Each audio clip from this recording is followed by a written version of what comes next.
wife probably wouldn't want me smoking a cigarette in the house, but she should have thought about that before she left me to go to work. I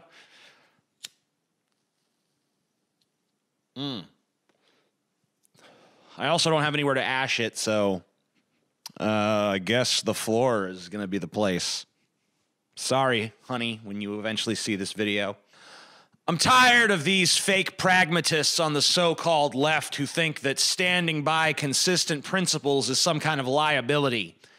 You'll never find someone more condescending than these people. And if you're not sure who I'm talking about, let me run a few of their talking points by you so that you can recognize the kind of trash I'm talking about. They're the ones who are always telling us to settle for less, to vote for the lesser of two evils, to fall in line behind whatever or whoever the Democratic nominee is. They're the ones who think that defeating the opposition is the absolute highest priority, even if we have to violate everything we stand for to do it, even if we have to vote for a right-winger who just happens to put a D next to their name. I hate to constantly revisit the specter of 2016, but these are the people who tried to get us to support Hillary and are still butthurt to this day that we refused. I call them the fake pragmatist because as they disseminate these insipid talking points, they do it with this air of, we are the adults in the room. We're so rational. We're so smart. And they genuinely believe that their calculated centrism and manufactured moderation is the height of careful, pragmatic thinking. It's comedic. And I, for one, derive immense delight in seeing how frustrated they become when anyone doesn't bow down to the superiority of their perfect pragmatist logic. Well, let me give you a reality check on these people and expose that what they call pragmatism is just, in fact, dithering, self-destructive idiocy. These people are so out of touch with reality that they actually believe that we can still afford to settle for the laboriously slow process of reshaping society through incrementalism. That if we continue on a path of voting for the lesser of two evils, then eventually we'll wind up at good. Their favorite pastime is sitting around jerking themselves off about how marginally better Hillary would have been than Trump, as if that's even a fucking point. They blame the Bernie bros for Hillary's loss, you know? Honestly, I'm happy to take credit for that. I'm happy to validate their narrative because they need to know as they make their oh-so-pragmatic political calculations that 2020 will play out just the same as 2016 if they put forth an establishment candidate like Kamala Harris or Joe Biden.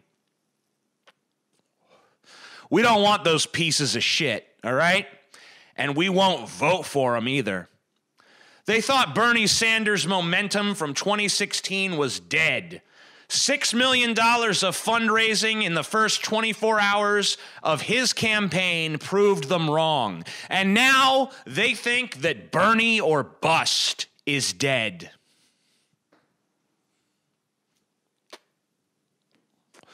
It's not. Don't make us prove it to you. Don't make us prove it to you again, you fake fucking pragmatists. And I'll tell you witless wonders something else too. The actual pragmatist in the room knows something that you pretenders just don't seem to grasp.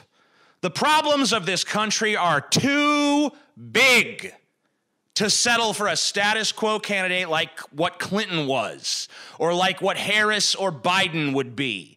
We're facing down climate change. You don't believe in that one? Well, you're a retard, but I got more. Massive wealth disparity? That do anything for you? That's just statistically verifiable. Stagnant wages. Massive underemployment. Automation making human jobs obsolete.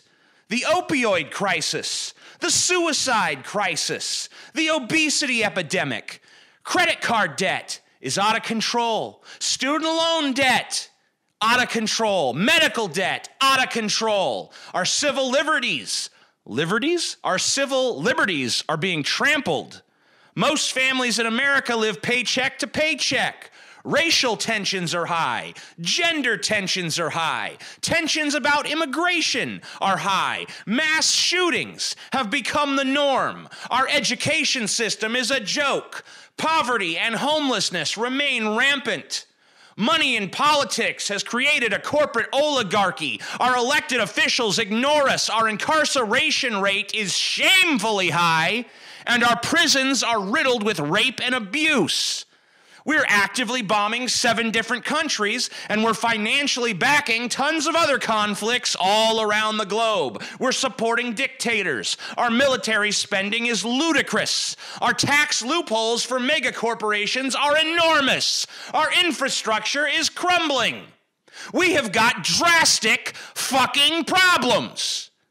And we need big, powerful, robust, all-encompassing, uncompromising solutions. Anyone who can look at the vast array of problems faced by America and by the world in 2019 and think that what we really need right now is a status quo establishment leader to tiptoe us gradually towards the solutions.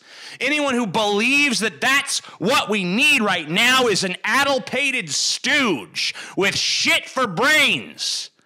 Not a pragmatist, not a realist, not I'm the only adult in the room. They're stupid, blithering, dithering fucking dolts.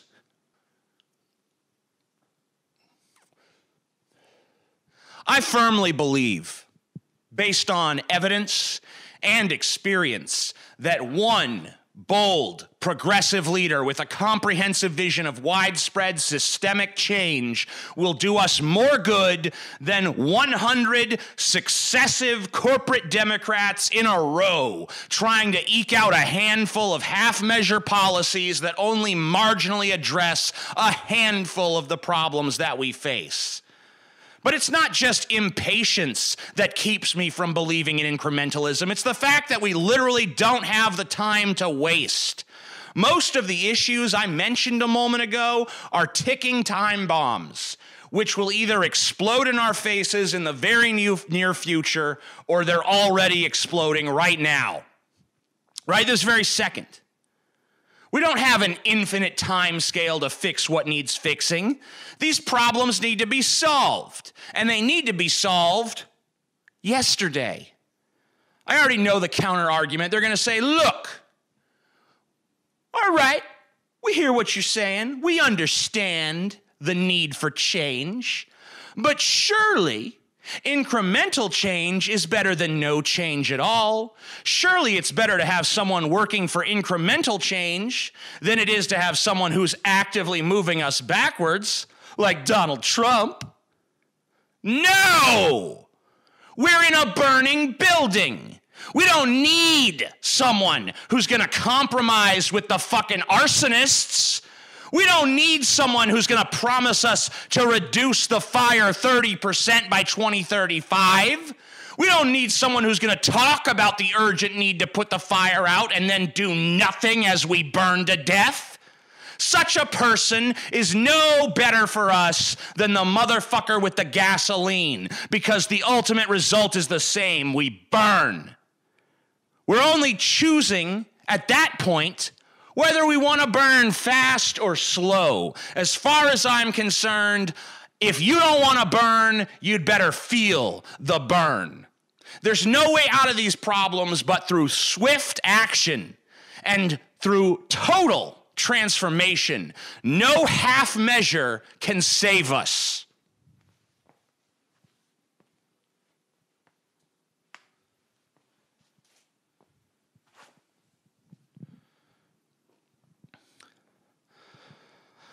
I'm the Amazing Atheist.